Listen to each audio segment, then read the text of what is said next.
Hello and welcome to the Warcraft Academy Guide to the Fallen Protector's Normal. If you're just looking for a quick summary, then use the menu to skip to the end, otherwise for the full guide keep watching. This is the second encounter in Siege-of-orgrimmar and is fairly easy to execute. There are 3 Pandaren bosses in this fight and you need to kill them all at the same time. Each boss has its own set of abilities that I'll quickly go over now. Rook Stonetoe has a frontal cone attack, which means he should always be facing away from your raid and only your tank should ever be stood in front of him. He'll also throw barrels at random players, indicated by green swirly circles on the ground. These don't deal a lot of damage, but you should try to move out of them as much as possible anyway. He'll also rarely charge a random player and do a spinning crane kick type ability.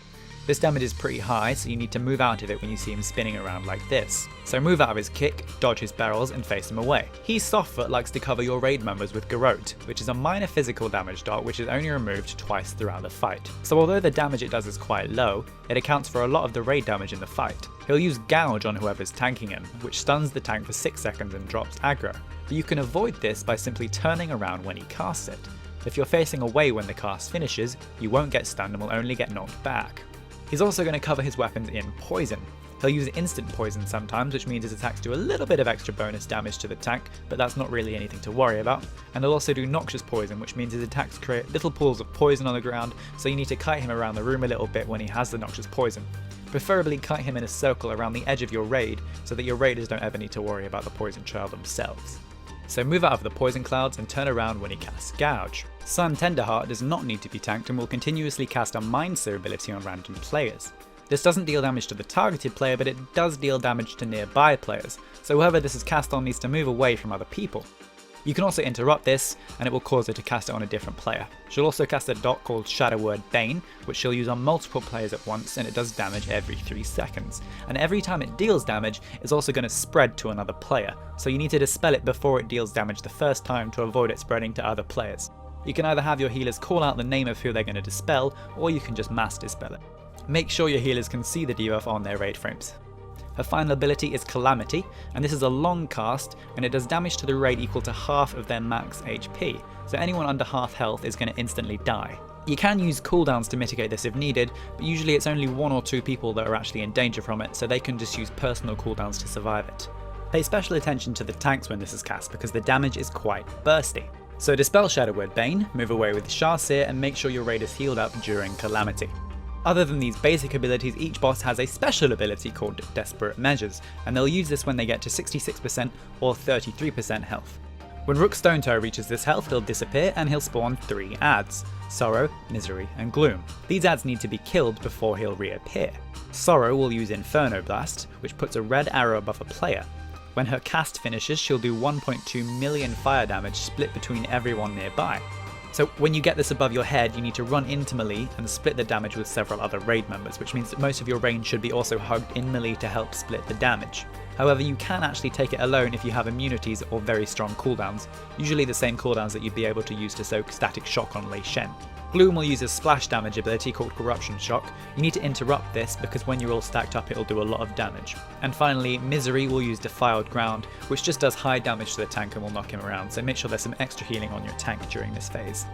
When this phase happens, everyone should immediately focus down Sorrow and stack in melee to split the Inferno Blast. You need someone assigned to interrupt Gloom, and you also need high healing on the tank who should be tanking Misery. You also need to make sure whoever has Seer moves out of melee. When He Softfoot uses Desperate Measures, he'll disappear and spawn an Embodied Anguish. This will cast Mark of Anguish on a random player. Whoever has Mark of Anguish will take stacking shadow damage and will also be fixated by the Embodied Anguish add. The add does fairly high damage, so you should be using a cooldown whilst he's attacking you. When you run out of cooldowns, or if your stacks of Mark of Anguish get too high, you can transfer the mark to another player by using your extra action button. When you do this, the add will switch to that player. Ideally, you should be giving this to one of your tanks because the tank will basically be able to tank it for the entire phase until you've killed the add. And you should also try to avoid passing it around too much because your raid takes extra damage every time you swap it. When Sun Tenderheart uses Desperate Measures, the whole room will go dark and a little protective bubble is going to spawn in the middle of the room. You'll be taking constant AoE damage during this phase, but if you stand in the bubble you'll take reduced damage.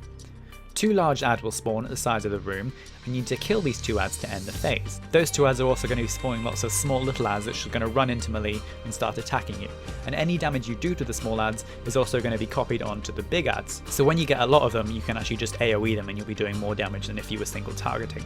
Ideally, you want to have your range focusing the adds at the sides and have your melee focusing on the smaller ones so everyone can be staying in the bubble.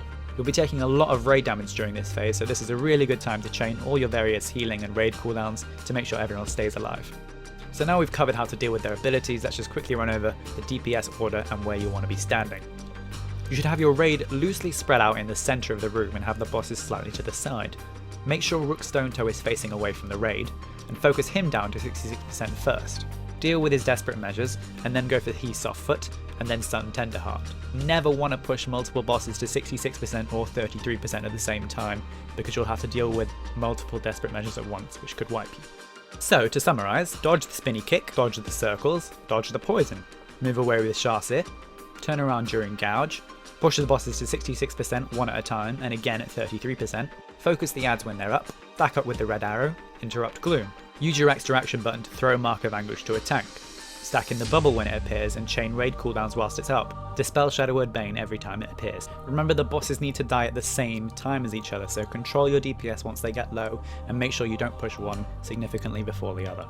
My name's Evrelia, thank you very much for watching, and please visit warcraftacademy.com for guides for all of the other fights in Siege of Orgrimmar.